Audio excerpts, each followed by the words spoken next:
Good afternoon, one and all.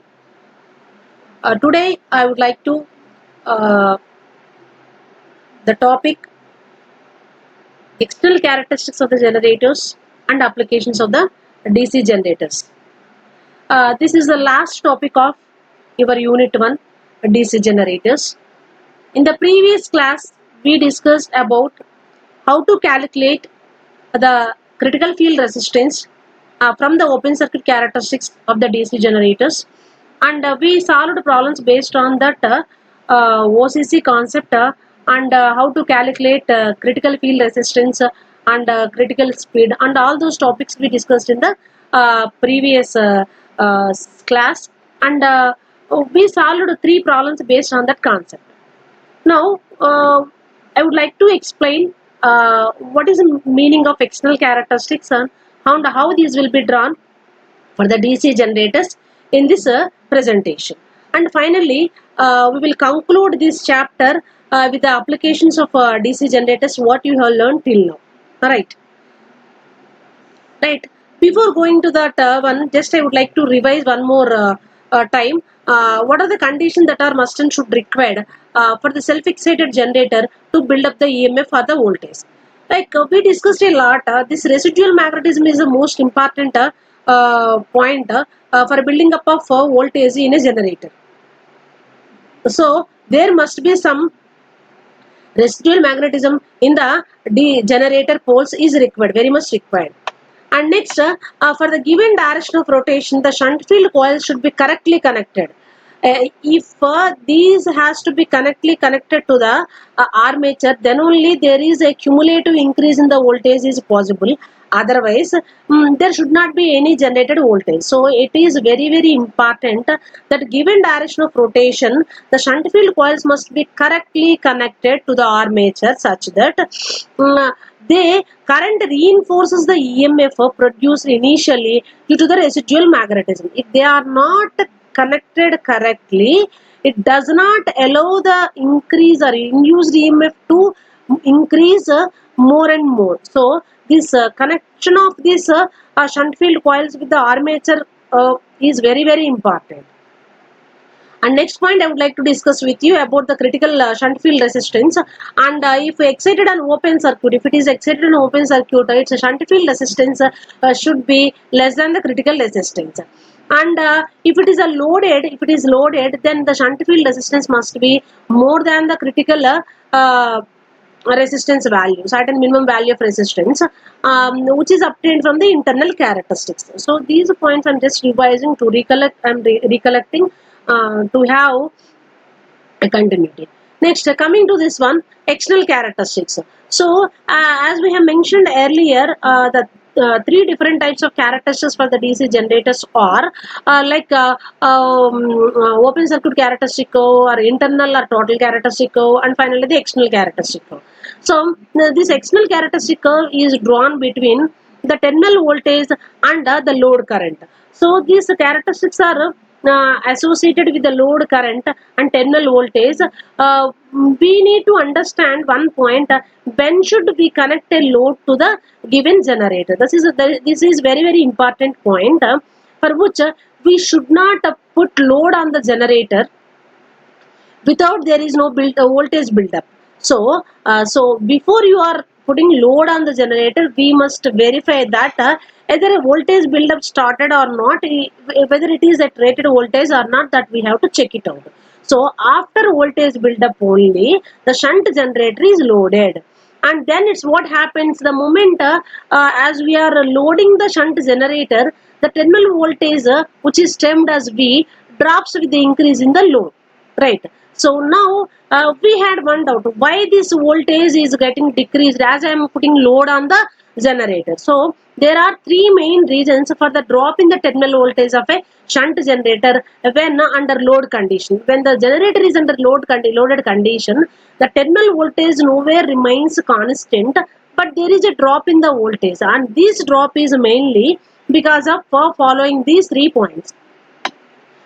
The first one is armature resistance drop. Armature resistance drop. We'll discuss in detail about each and every point.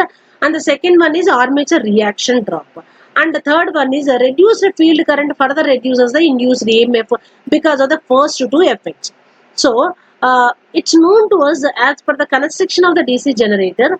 The generator will have main parts like the rotor and the stator, nothing but field and the armature. That armature will have some resistance. So when current is flowing through the closed circuit, which causes a drop in it because of its resistance. So armature will have a resistance, and this armature resistance will cause a drop across it when current flowing through that. So this is because of a flow of current in the armature. So this is because of the armature resistance drop is the first one to reduce the terminal voltage. Coming to the next one, armature reaction drop. So we discussed about the armature reaction. Armature reaction will have two effects. The first one is a demagnetizing effect, and the second one is a cross magnetizing effect. There is a possibility of reduced voltage will be more in case of demagnetizing effect. So because of the demagnetizing effect, there will be drop. So these two drops together will cause a reduced field current, and this further reduces the induced EMF. So now we are going to discuss in detail about this one. I just mentioned here what are the reasons to getting fall in the terminal voltage as we are increasing load on the generator. Right.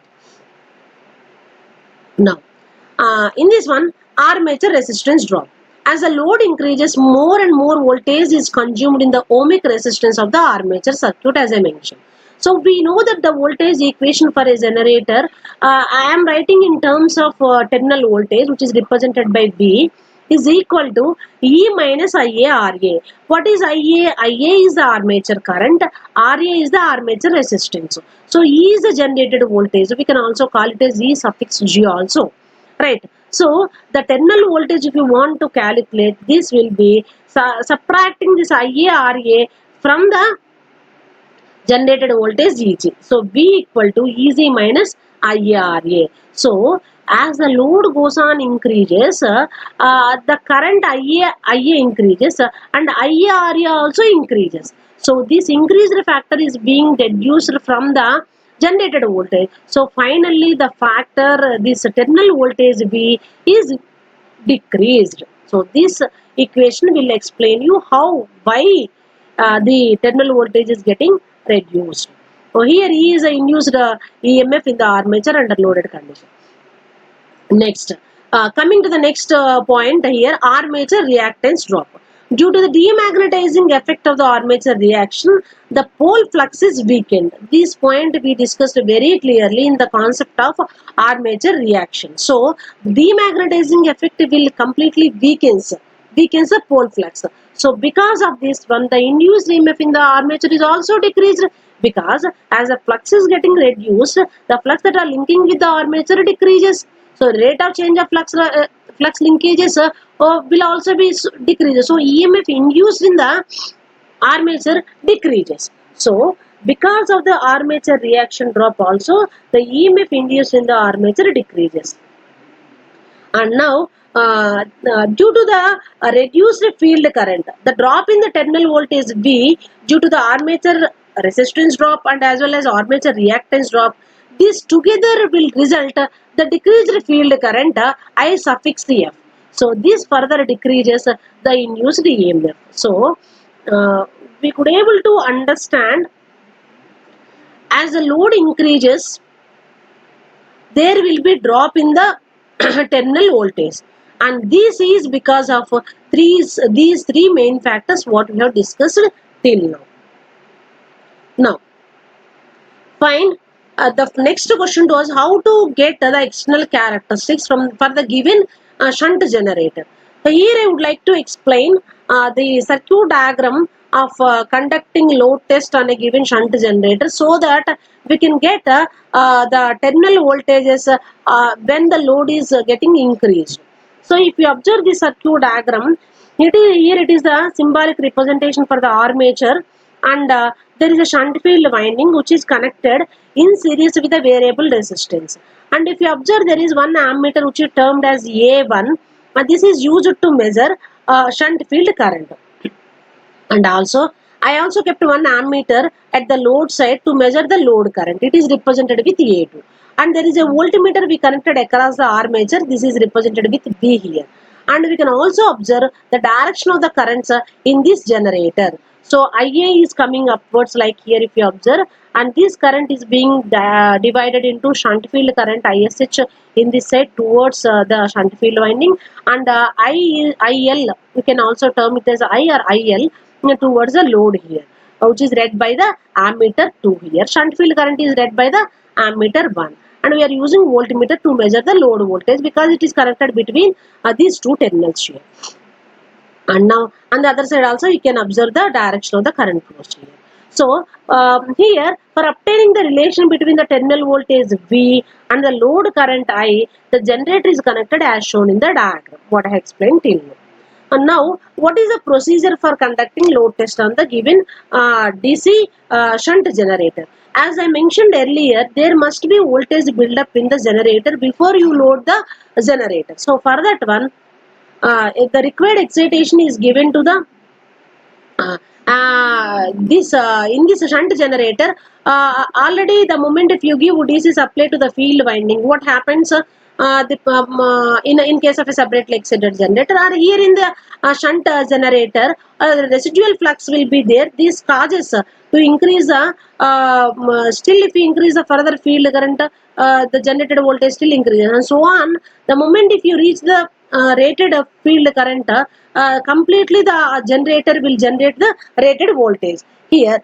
And now at this condition, if you observe, all these load switches are open condition. So I didn't loaded this generator till now, but if I measure the voltage across this, there will be a rated voltage, and that we call it as a terminal voltage right now. But now we are going to get the external characteristics, that is how the terminal voltage is changing as I am loading the generator. So at this condition, my circuit is ready to get load the shunt generator. So for this one, suppose if I put one load on this one, what happens? The circuit is completely closed here and current drawn by this one, and proportionally there will be a voltage drop in the terminal voltage V here, and still I increase the load, still further decrease. This will be such that as I am go on increasing the loads here, the current drawn by the armature increases more and more. Proportionately there will be a drop in that terminal voltage, that we are going to observe from the characteristics here. So these are the external characteristics. So suppose if you observe, I have taken on the x-axis is the load current and y-axis is the terminal voltage. So if you observe from this diagram, I started here at the under no load condition. The generator is at rated open circuit voltage, that is O small a here. This represents your rated no load voltage, and it is your terminal voltage under no load condition. The moment if I am increasing gradually the load current, here what happens, it gradually decreases. Here very small drop in voltage, still further drop, still further drop, still further drop, and so on. If you observe this characteristics up to this point, it is gradually decreases, and there is a reduction in the terminal voltage. The normal terminal voltage is this one. Under no load condition, this is a blue color line. But as you are gone increasing the load here, what happens? The voltage is gradually decreasing. So this drop in voltage, as I mentioned earlier, this because of 3 points what we have discussed earlier. And now, and if you observe the point small b here, this point is called break-even point. You can very clearly observe here, this is called break-even point. And beyond this point, any effort is done to increase still the load current. By further decreasing the load resistance, it results the decreased load current. This is due to a very rapid decrease in terminal voltage. Very rapid decrease in terminal voltage. So this is the external characteristics for the generator. And we discussed about the open circuit characteristic curves, and then external characteristic curve which is drawn between your terminal voltage and the load current. And there is one more characteristic what we have discussed, that is internal or total characteristic curve. So this can also be explained here. But here this characteristic curve is drawn between current and as well as the y-axis is taken as a E here. So this graph earlier also we discussed. The first line is indicating E naught within the armature, and after deducing the armature reaction drop, we will get E, and after deducing the armature resistance drop, here we will get the terminal voltage V here. So this IARA drop will be detected here. If you observe this TS is nothing but MK. This is nothing but armature resistance drop. From detecting this armature resistance drop from the internal characteristic curve, we will get the external characteristic curve. Nothing but your V versus IL. The same also you can observe here. These are the drooping characteristic curves like this here and this also. Now with this we have discussed about all the characteristics of the DC generators, what is the classification of the characteristics, how to get the open circuit characteristic curve for even separately excited or shunt excited generators. In the shunt also we have gone through in the shunt also we discussed about how to get the OCC, and we did problems on the open circuit characteristic curve, what is the impedance of the critical field resistance, and what is the impedance of the critical speed. All these points we have discussed.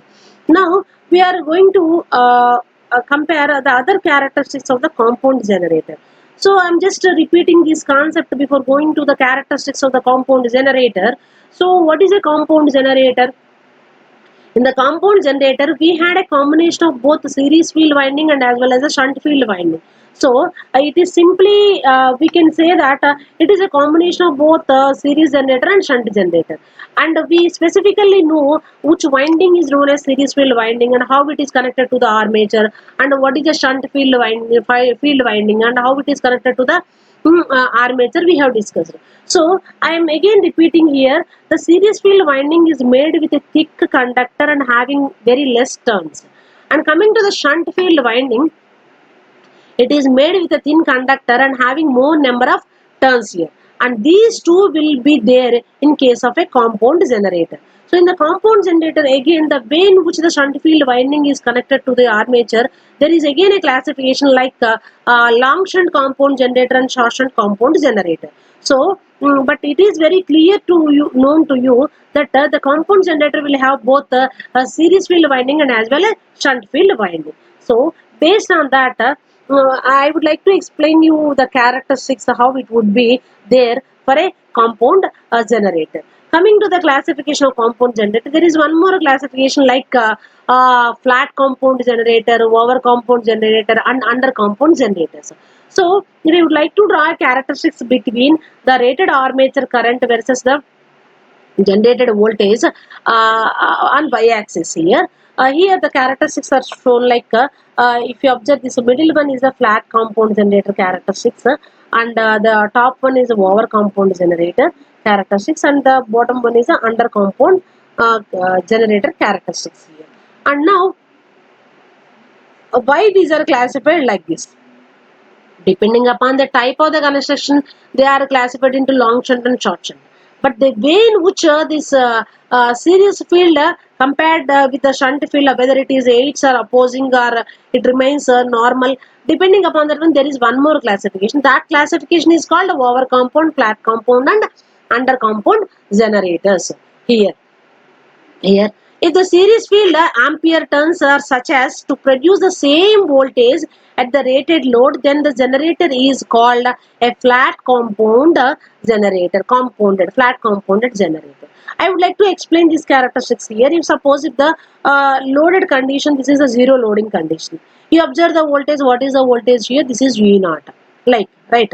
So now I'll gradually increasing the load here, and I reach the full load here. So under this full load condition, what is the voltage of this flat compound generator? It is same as a no load condition. So it is maintaining the same voltage at both the conditions like no load condition as well as the full load condition. So it is called the flat compound generator. But meanwhile, in the middle, if you observe, the voltage is greater than the rated voltage at the middle of the loading condition for a flat compound generator. So these characteristics, if you observe, starting from the E naught value, gradually increasing peak value, and then again reaches the rated voltage by the condition the full load current here. So it is called as a flat compound generator. These are the characteristics of the flat compound generator. And coming to the next one, over compound generator. If the series field ampere turns are such that the rated voltage is greater than the no load voltage, then the generator is called over compound generator. So here in this condition, if you observe, the voltage at the no load condition as well as the full load condition, it is gradually increasing. The moment if I am increasing the load current here, what happens, it is gradually increasing, so on increasing, and by the time it reaches the full load current, it is very high compared to the normal rated voltage here. So this is because of the field winding ampere turns, so it is increasing the voltage. So it is called over compounded. It is called, this type of generator is called over compounded generator. Next, we'll discuss about under compounded generator. So if the rated load voltage is less than the no load voltage, then the generator is called under compounded generator. So the third case is, if I am increasing the load on the generator, the rated voltage is gradually decreases like your shunt generator, and this voltage will be less compared with the no load voltage at the full load current is called under compounded generator. It is almost similar to the shunt generator characteristics. So with this, we have seen different types of compound generator characteristics, like over compounded generator, flat compounded generator, and under compounded generator. The characteristics we have seen very clearly. Now, before going to the applications of all the generators what we have discussed, just I would like to revise what are the formulas for the losses in the generator, and out of which what is their contribution out of the total output. So I would like to explain here to just recap what we have discussed in the case of losses. I'll start with the type of losses and formula used for the loss estimation here, and what is the percentage of full load loss, and finally the remarks here. First we'll start with the armature copper losses. The formula used for this one is known to you, I square R. This armature copper loss is Ia square and Ra, where Ra is armature resistance and Ia is the armature current here. And this accounts for around 30 to 40% of the total losses. And sometimes the brush contact resistance losses are also be included. We solved some problems based on this one. In the problem they have given the brush contact resistance, then we'll consider the losses. Otherwise, we, we can neglect that also. Next, coming to the field copper losses. These losses are also given by, copper losses are always given by the formula I square R. So these accounts for these losses will account for around 20 to 30%. So, and again there is a classification like shunt field copper losses and series field copper losses. And the formula is I square R only. Here if you are calculating shunt field copper losses, this will be ISH square RSH, and these remains constant. So these are account for constant losses. But coming to the series field copper losses, these are ISC square RSC. These are called as variable losses because the series field winding is connected in series with the armature. So as the armature current changes, the series field current will also change. So these will depend upon the how much load you are putting on the generator. So the series field copper losses are variable losses and shunt field copper losses are constant losses. Next, magnetic and iron losses. So these are represented with hysteresis loss and eddy current losses. The formula given by the hysteresis loss is W suffix H, which is given by K B maximum square F, where B maximum is the maximum flux density and F is the frequency. And coming to the next one, eddy current losses. Eddy current losses is given by K B maximum square F square. So these losses together will contribute around 20 to 30% of the full load losses. So practically constant for shunt and compound machines, but varies for series machines. So this point we need to understand. As I mentioned earlier, series generators, the current armature current will be same as the series field current. So as a load increases, armature current increases. So proportionately, the series field current also will increase. So these magnetic and iron losses are variable in case of a DC series machines, and these are constant for shunt and as well as compound machines. And finally, mechanical and rotational losses. This counts for around 10 to 20% of the losses, load losses. And now, finally, you would like to discuss about what are the applications of different DC generators. Let me mention what are the all types of the DC generators we have discussed till now. In this one, we have broad classification as separately excited generator and self-excited generator. In the self-excited generator, we have shunt generator and series generator and compound generators. In the compound generators, we have long shunt compound generator and short shunt compound generator. Now, we would like to give the individual applications for each and every generators. We just would like to mention the applications also. So here first we'll start with the separately excited DC generator. The separately excited DC generators are used in laboratories for testing as they have a wide range of voltage output. So generally the separately excited DC generators are used in the laboratories. Even we can also find in our laboratory. Like these are used as a supply source for the DC motors. Obviously these generators will be used as a supply source for the DC motors. Right. And coming to the shunt wound generators. The shunt wound generators are used for lighting purpose. So our residential or commercial lighting purpose, we can use this one. And these are used to charge the batteries. And they provide excitation to the alternators. So at these applications, the shunt wound generators can be used. And next, coming to the series wound generators, DC series wound generators are used in DC locomotives. DC locomotives, nothing but trains, for regenerative braking for providing field excitation current. And these are also used as a boosters in the distribution networks. In the power systems, we have transmission and as well as distribution networks. Probably the series wound generators are used as a boosters in the distribution networks. This is very important application. And coming to the over compound generators, over compounded cumulative generators, these are used for lighting and as well as heavy power supplies. And flat compound generators are used in offices, hotels and homes and schools where the voltage has to be maintained constant. And next, differentially compounded generators are mainly used for arc welding purpose. Arc welding purpose. And here, a long shunt compound generator will have voltage equations. So I would like to just recollect these voltage equations. This is a long compound generator. This is a RSH which is connected across a combination of your armature and as well as series field winding.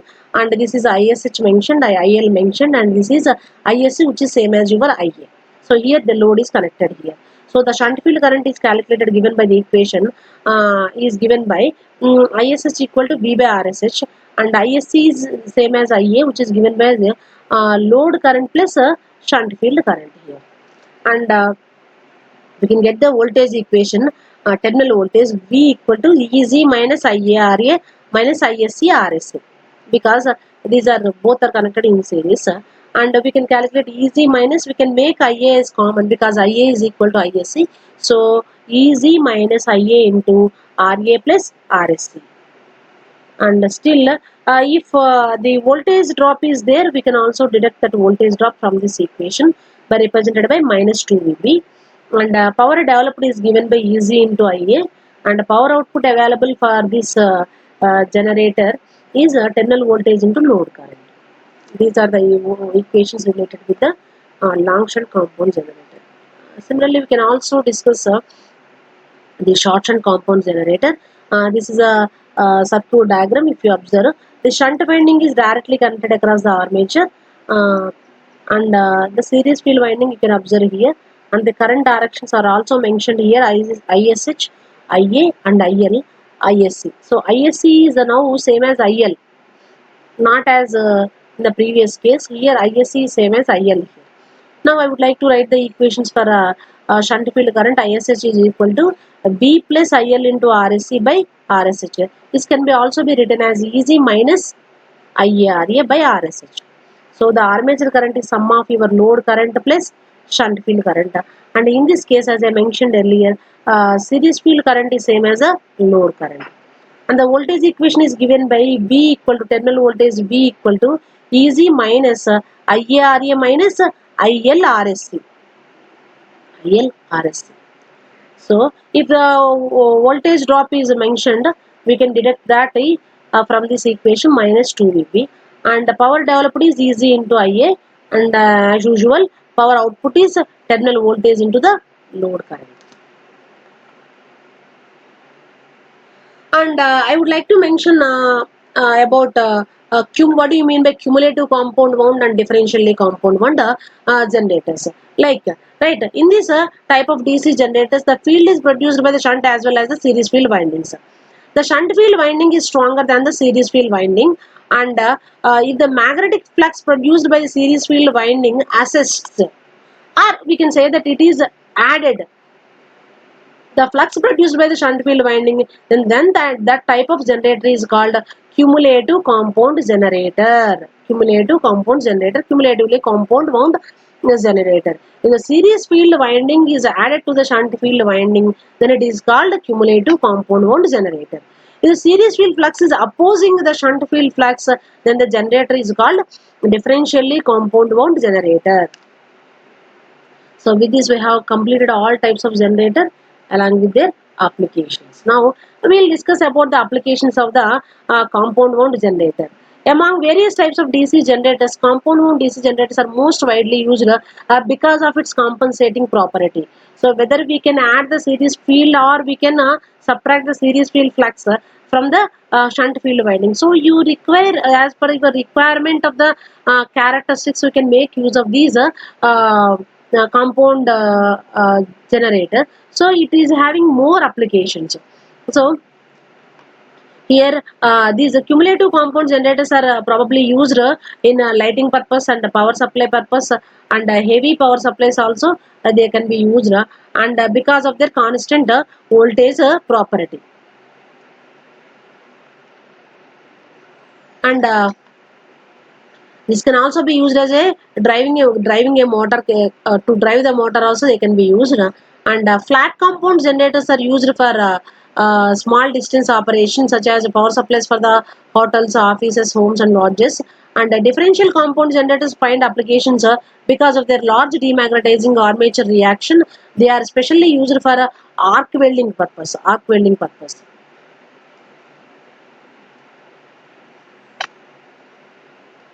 And I have just recollecting these characteristics like E naught versus IA. These are characteristics for the over compound generator, flat compound generator, and under compound generator.